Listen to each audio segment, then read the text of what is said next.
ക്രിസ്തുമസിനെ വരവേൽക്കാൻ നടവേൽ saint Thomas LP സ്കൂളിൽ ഒരുക്കിയ ക്രിസ്തുമസ് ആഘോഷം ശ്രദ്ധേയമായി. അധ്യാപകരും വിദ്യാർത്ഥികളും സാന്റാ തൊപ്പി അണിഞ്ഞാണ് ആഘോഷത്തിൽ പങ്കെടുത്തത്. മുൻവർഷങ്ങളിൽ നിന്ന് വ്യത്യസ്തമായി മതസൗഹാർദ്ദങ്ങളുടെ വേദി കൂടിയായി മാറി ക്രിസ്തുമസ് ആഘോഷം. നടവേൽ സെന്റ് തോമസ് LP സ്കൂളിൽ മനോഹരമായ പുൽക്കൂടും അതിൽ ദീപാലങ്കാരങ്ങളുമായി നടത്തിയ ക്രിസ്മസ് ആഘോഷം കുട്ടികളിൽ കൗതുകമുണർത്തി. നടവേൽ പള്ളിയിലെ അസിസ്റ്റന്റ് വികാരി ഫാദർ അനൂപ് ഉദ്ഘാടനം ചെയ്തതോടെയാണ് ക്രിസ്മസ് ആഘോഷങ്ങൾക്ക് തുടക്കമായത്.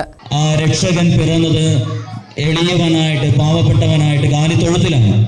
അപ്പോൾ എന്തുകൊണ്ടും ഇപ്രകാരം ദാരിദ്ര്യത്തിന്റെയും എളിമയുടെയൊക്കെ മാതൃക സ്വീകരിച്ചുകൊണ്ട് പാവപ്പെട്ടവനായി കാലിത്തൊഴുത്തിൽ പിറന്ന ദിവ്യരക്ഷകന്റെ തിരുപ്പിറവിയാണ് നമ്മൾ ക്രിസ്തുമസ് ആയിട്ട് ആഘോഷിക്കുന്നത്.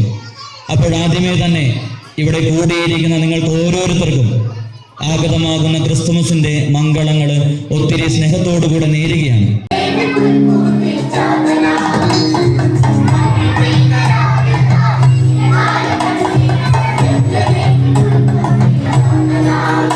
കാവടം മഹാവിഷ്ണു ക്ഷേത്രം president KP Narayanan Nambiar Christmas സന്ദേശം നൽകി.